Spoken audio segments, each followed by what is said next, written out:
Hi friends, ಉದ್ಯೋಗ ಮಾಹಿತಿ YouTube ಚಾನಲ್ಗೆ ತಮಗೆಲ್ಲರಿಗೆ ಆತ್ಮೀಯ ಸ್ವಾಗತ. ಕರ್ನಾಟಕ ಪರೀಕ್ಷಾ ಪ್ರಾಧಿಕಾರ ಅಂದರೆ KEA, ಈ KEA ಇಂದ ಕೆಸೆಟ್ ಅಪ್ಲಿಕೇಶನ್ಗೆ ಸಂಬಂಧಪಟ್ಟಂಗೆ ಅಧಿಸೂಚನೆ ಹೊರಡಿಸ್ಯಾರ. ಈ ಅಧಿಸೂಚನೆಯ ಸಂಪೂರ್ಣ ಮಾಹಿತಿ ಈ ವಿಡಿಯೋದೊಳಗಿರುತ್ತೆ, ಹಾಗಾಗಿ ವಿಡಿಯೋ ಸ್ಕಿಪ್ ಮಾಡಾರ್ದಂಗೆ ಕೊನೆ ತನಕ ನೋಡ್ರಿ. ಕೆಸೆಟ್ ಅಂದರೆ ಕರ್ನಾಟಕ ರಾಜ್ಯ ಸಹಕಾರ ಪ್ರಾಧ್ಯಾಪಕರ ಅರ್ಹತಾ ಪರೀಕ್ಷೆ. ಯಾವುದೇ ಒಂದು ಕಾಲೇಜ್ ಒಳಗೆ ನೀವು ಅಸಿಸ್ಟೆಂಟ್ ಪ್ರೊಫೆಸರ್ ಆಗಬೇಕಾಗಿತ್ತು ಅಂತಂದ್ರೆ ಈ ಎಕ್ಸಾಮ್ ಪಾಸ್ ಮಾಡಬೇಕು. ಈ ಎಕ್ಸಾಮ್ ಪಾಸ್ ಮಾಡಿದ್ರೆ ಮಾತ್ರ ನೀವು ಅಸಿಸ್ಟೆಂಟ್ ಪ್ರೊಫೆಸರ್ ಅಥವಾ ಸಹಾಯಕ ಪ್ರಾಧ್ಯಾಪಕರ ಹುದ್ದೆಗಳಿಗೆ ಎಲಿಜಿಬಲ್ ಆಗ್ತೀರಿ. ಈ ಕೆಸೆಟ್ದ ಅಪ್ಲಿಕೇಶನ್ಗೆ ಸಂಬಂಧಪಟ್ಟಂಗೆ ಇವಾಗ ನೋಟಿಫಿಕೇಶನ್ ಅನ್ನು ಹೊರಡಿಸ್ಯಾರ. ಪ್ರಮುಖ ದಿನಾಂಕಗಳ ಬಗ್ಗೆ ನೋಡೋದಾದ್ರೆ, ಈ ಕೆಸೆಟ್ಗೆ ಅಪ್ಲಿಕೇಶನ್ ಸಲ್ಲಿಸಕ್ಕೆ 1 ತಿಂಗಳ ಟೈಮ್ ಅದ. ಜುಲೈ 22ರಿಂದ ಹಿಡ್ಕೊಂಡು ಆಗಸ್ಟ್ 22, 2024 ತನಕ ನೀವು 1 ತಿಂಗಳ ತನಕ ನೀವು ಅರ್ಜಿಯನ್ನು ಸಲ್ಲಿಸಬಹುದು. ಅರ್ಜಿ ಶುಲ್ಕ ಪಾವತಿ ಮಾಡಕ್ಕೆ ಇನ್ನೂ 2 ದಿನ ಟೈಮ್ ಎಕ್ಸ್ಟ್ರಾ ಕೊಟ್ಟರೆ ಸ್ನೇಹಿತರೆ, ಅಂದ್ರೆ ಆಗಸ್ಟ್ 26, 2024 ತನಕ ನೀವು ಅರ್ಜಿ ಶುಲ್ಕವನ್ನು ತುಂಬಬಹುದು. ನೆಕ್ಸ್ಟ್, ಕೆಸೆಟ್ಗೆ ಅರ್ಜಿ ಸಲ್ಲಿಸಿದ ಮೇಲೆ ಎಕ್ಸಾಮ್ ಯಾವಾಗ ನಡೀತಾವ ಅಂತ ಅನ್ನೋದ್ರ ಬಗ್ಗೆ ನೋಡೋದಾದ್ರೆ, ನವೆಂಬರ್ 24, 2024ರಂದು ಈ ಕೆಸೆಟ್ಗೆ ಸಂಬಂಧಪಟ್ಟ ಈ ಕೆಸೆಟ್ದ ಎಕ್ಸಾಮ್ ನಡೀತಾವೆ ಸ್ನೇಹಿತರೆ, ಪರೀಕ್ಷೆ ನಡೀತಾವೆ. ಇಲ್ಲಿ KEAದ ಅಫೀಸಿಯಲ್ ವೆಬ್ಸೈಟ್ ಕೊಟ್ಟಾರ ನೋಡ್ರಿ. ಈ KEAದ ಅಫೀಸಿಯಲ್ ವೆಬ್ಸೈಟ್ ಹೋಗಿ ಆನ್ಲೈನ್ ಮುಖಾಂತರನೇ ಕೆಸೆಟ್ ಅಪ್ಲಿಕೇಶನ್ ಅನ್ನ ಹಾಕಬೇಕು. ನೆಕ್ಸ್ಟ್, ಎಜುಕೇಶನ್ ಕ್ವಾಲಿಫಿಕೇಶನ್ ಬಗ್ಗೆ ನೋಡೋಣ ಸ್ನೇಹಿತರೆ. ಅಂದ್ರೆ ಈ ಕೆಸೆಟ್ಗೆ ಅರ್ಜಿ ಸಲ್ಲಿಸಬೇಕಾಗಿತ್ತು ಅಂದ್ರೆ ಎಜುಕೇಶನ್ ಕ್ವಾಲಿಫಿಕೇಶನ್ ಏನು ಮುಗಿಸಿರಬೇಕು ಅಂತ ಅನ್ನೋದ್ರ ಬಗ್ಗೆ ನೋಡೋದಾದ್ರೆ, ಸಾಮಾನ್ಯ ವರ್ಗದ ಅಭ್ಯರ್ಥಿಗಳಿದ್ರಿ ಅಂತಂದ್ರೆ, ಅಂದ್ರೆ ಜನರಲ್ ಕ್ಯಾಟಗರಿ ಅಭ್ಯರ್ಥಿಗಳಿದ್ರಿ ಅಂದ್ರೆ 55% ಅಂಕಗಳೊಂದಿಗೆ ಸ್ನಾತಕೋತ್ತರ ಪದವಿಯನ್ನು ಪಾಸ್ ಮಾಡಿರಬೇಕು. ಅಂದ್ರೆ ಪೋಸ್ಟ್ ಗ್ರಾಜ್ಯುಯೇಷನ್ ಕೋರ್ಸ್ ಅನ್ನು ಪಾಸ್ ಮಾಡಿರಬೇಕು. ಇನ್ ಕೇಸ್ ನೀವೇನಾದರೂ SC ಅಥವಾ ST ಅಥವಾ category 1, 2A, 2B, 3A, 3B ಕ್ಯಾಟಗರಿಯವರಿದ್ರಿ, ಅಥವಾ ಅಂಗವಿಕಲ ಅಭ್ಯರ್ಥಿಗಳಿದ್ರಿ, ಅಥವಾ ಟ್ರಾನ್ಸ್ಜೆಂಡರ್ ಇದ್ರಿ ಅಂತ ತಿಳ್ಕೊಳ್ರಿ. ಅಂಥವ್ರು 50% ಅಂಕಗಳೊಂದಿಗೆ ಈ ಸ್ನಾತಕೋತ್ತರ ಪದವಿಯನ್ನು ಪಾಸ್ ಮಾಡಿರಬೇಕು. ಇನ್ ಕೇಸ್ ಸ್ನಾತಕೋತ್ತರ ಪದವಿ ಅಥವಾ ಪೋಸ್ಟ್ ಗ್ರಾಜ್ಯುಯೇಷನ್ದೊಳಗೆ ಇನ್ನೂ ಓದ್ತಾ ಇದ್ರಿ, ಪಾಸ್ ಆಗಿಲ್ಲ, ನೀವು ಫೈನಲ್ ಇಯರ್ ಪಾಸ್ ಆಗಿಲ್ಲ, ಇನ್ನ ಓದ್ತಾ ಇದ್ರಿ ಅಂತ ತಿಳ್ಕೊಳ್ರಿ, ಅಂಥವರು ಕೂಡ ಈ ಕೆಸೆಟ್ಗೆ ಅರ್ಜಿಯನ್ನು ಸಲ್ಲಿಸಬಹುದು. ಆದ್ರೆ ಸ್ನಾತಕೋತ್ತರ ಪದವಿ ಓದ್ತಿರ್ತಕ್ಕಂಥ ಅಭ್ಯರ್ಥಿಗಳದ ರಿಸಲ್ಟ್ ಅನೌನ್ಸ್ ಮಾಡುವುದಿಲ್ಲ.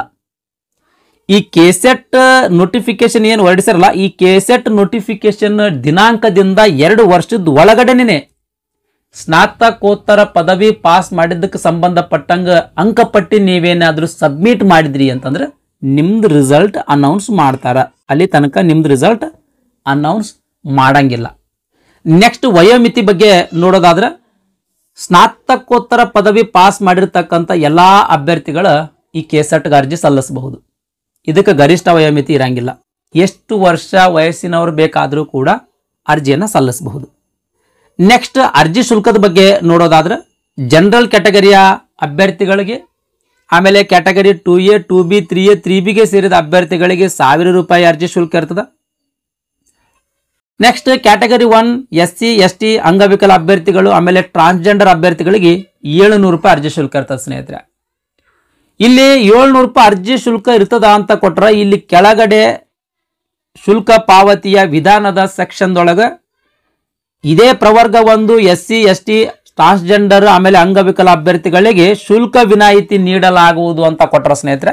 ಈ ರೀತಿ ಒಂದು ಸ್ವಲ್ಪ ಕನ್ಫ್ಯೂಷನ್ ಐತಿ. ಇಲ್ಲಿ ಇವರಿಗೇನ 700 ರೂಪಾಯಿ ಅರ್ಜಿ ಶುಲ್ಕ ಐತಿಯೋ ಅಥವಾ ಅರ್ಜಿ ಶುಲ್ಕದಿಂದ ವಿನಾಯಿತಿ ಐತಿಯೋ ಅಂತ ಕನ್ಫ್ಯೂಷನ್ ಆದ ಸ್ನೇಹಿತರೆ.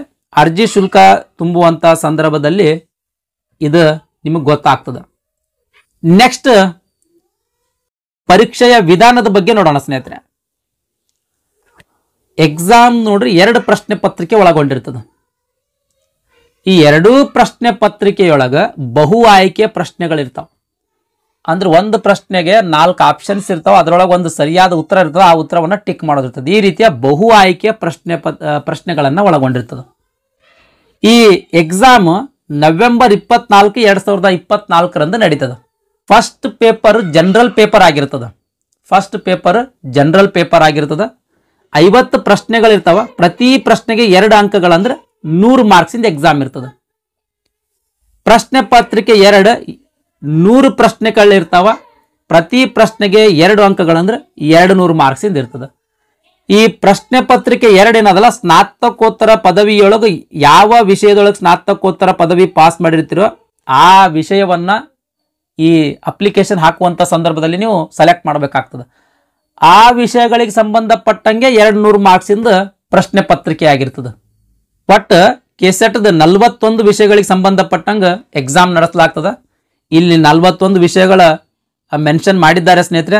ಈ 41 ವಿಷಯದೊಳಗ ಯಾವ ವಿಷಯದೊಳಗೆ ನೀವು ಸ್ನಾತಕೋತ್ತರ ಪದವಿ ಪಾಸ್ ಮಾಡಿರಿ ಅಂತ ಅಪ್ಲಿಕೇಶನ್ ಹಾಕುವಂತ ಸಂದರ್ಭದಲ್ಲಿ ಟಿಕ್ ಮಾಡಬೇಕಾಗ್ತದೆ ಸ್ನೇಹಿತರೆ, ಸೆಲೆಕ್ಟ್ ಮಾಡ್ಕೊಳ್ಬೇಕಾಗ್ತದ. ಅದೇ ವಿಷಯಕ್ಕೆ ಸಂಬಂಧಪಟ್ಟಂಗ 2ನೇ ಪ್ರಶ್ನೆ ಪತ್ರಿಕೆ ಇರ್ತದೆ ಸ್ನೇಹಿತರೆ. ನೆಕ್ಸ್ಟ್ ರಿಸಲ್ಟ್ ಬಗ್ಗೆ ನೋಡೋಣ ಸ್ನೇಹಿತರೆ, ಫಲಿತಾಂಶದ ಬಗ್ಗೆ ನೋಡೋಣ. ಈ ಕೆಸೆಟ್ ಎಲಿಜಿಬಲ್ ಸರ್ಟಿಫಿಕೇಟ್ ಬರ್ದಿರ್ತಕ್ಕಂಥ ಎಲ್ಲರಿಗೂ ಕೊಡುದಿಲ್ರಿ. 6% ಅಭ್ಯರ್ಥಿಗಳಿಗೆ ಮಾತ್ರ ಎಲಿಜಿಬಲ್ ಸರ್ಟಿಫಿಕೇಟ್ ಕೊಡ್ತಾರ. ಅಂದ್ರ ಈ ಕೆಸೆಟ್ ಒಳಗ ಎಷ್ಟು ಅಭ್ಯರ್ಥಿಗಳ ಎಕ್ಸಾಮ್ ಬರ್ದಿರಿ ಆ ಅಭ್ಯರ್ಥಿಗಳೊಳಗ ಅತಿ ಹೆಚ್ಚು ಅಂಕ ಗಳಿಸಿರ್ತಕ್ಕಂಥ 6% ಅಭ್ಯರ್ಥಿಗಳನ್ನ ಮಾತ್ರ ಎಲಿಜಿಬಲ್ ಸರ್ಟಿಫಿಕೇಟ್ ಕೊಡ್ತಾರೆ. ಉದಾಹರಣೆಗಾಗಿ 1,00,000 ಜನ ಎಕ್ಸಾಮ್ ಬರ್ದಿರಿ ಅಂತ ತಿಳ್ಕೊಳ್ರಿ. ಈ 1,00,000ದೊಳಗ ಅತಿ ಹೆಚ್ಚು ಅಂಕ ಗಳಿಸಿರ್ತಕ್ಕಂಥ 6% ಅಭ್ಯರ್ಥಿಗಳನ್ನ ಆಯ್ಕೆ ಮಾಡಿ ಇವರಿಗೆ ಎಲಿಜಿಬಲ್ ಸರ್ಟಿಫಿಕೇಟ್ ಕೊಡ್ತಾರೆ.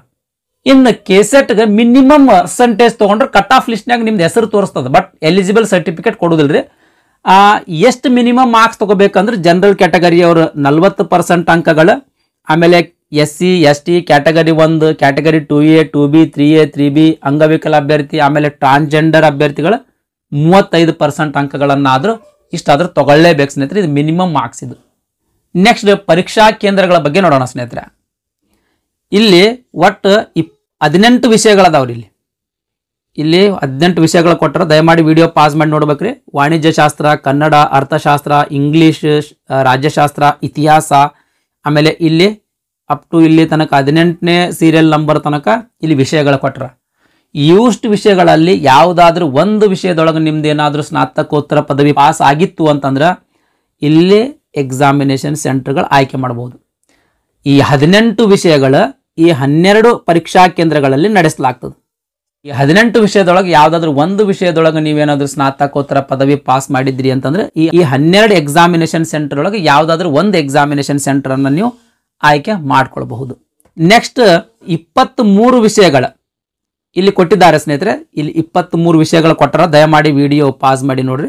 ಈ 23 ವಿಷಯಗಳಿಗೆ ಸಂಬಂಧಪಟ್ಟಂತ ಎಕ್ಸಾಮ್ ಬೆಂಗಳೂರಲ್ಲಿ ಮಾತ್ರ ನಡೀತದ. ಅಂಥವ್ರು ಬೆಂಗಳೂರಿಗೆ ಹೋಗಿನೇ ಎಕ್ಸಾಮ್ ಬರಿಬೇಕಾಗ್ತದೆ. ಈ ಕೆಸೆಟ್ಗೆ ಸಂಬಂಧಪಟ್ಟಂಗ ಏನಾದರೂ ಡೌಟ್ಸ್ ಇತ್ತು ಅಂತಂದ್ರೆ ಇಲ್ಲಿ ದೂರವಾಣಿ ನಂಬರ್ ಕೊಟ್ಟರೆ ಸ್ನೇಹಿತರೆ, ಈ ನಂಬರ್ಗೆ ಕರೆ ಮಾಡೋದ್ರ ಮೂಲಕ ನಿಮ್ದು ಏನಾದರೂ ಡೌಟ್ಸ್ ಇದ್ರೆ ಕ್ಲಿಯರ್ ಮಾಡ್ಕೊಳ್ಬಹುದು. ಈ ನೋಟಿಫಿಕೇಶನ್ ಟೆಲಿಗ್ರಾಮ್ ಚಾನಲ್ ಶೇರ್ ಮಾಡಿರ್ತೀನಿ ಸ್ನೇಹಿತರೆ. ಟೆಲಿಗ್ರಾಮ್ ಚಾನಲ್ದ ಲಿಂಕ್ ಈ ವಿಡಿಯೋದ ಡಿಸ್ಕ್ರಿಪ್ಷನ್ದಾಗ ಕೊಟ್ಟಿರ್ತೀನಿ.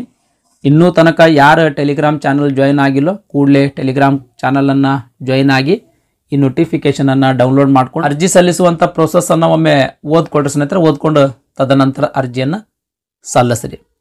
ಇದಿಷ್ಟು ಈ KA ಹೊಡಿಸಿರ್ತಕ್ಕಂಥ ಕೆಸೆಟ್ಗೆ ಸಂಬಂಧಪಟ್ಟಂಥ ಅಧಿಸೂಚನೆಯ ಬಗ್ಗೆ ಮಾಹಿತಿಯಾಗಿತ್ತು.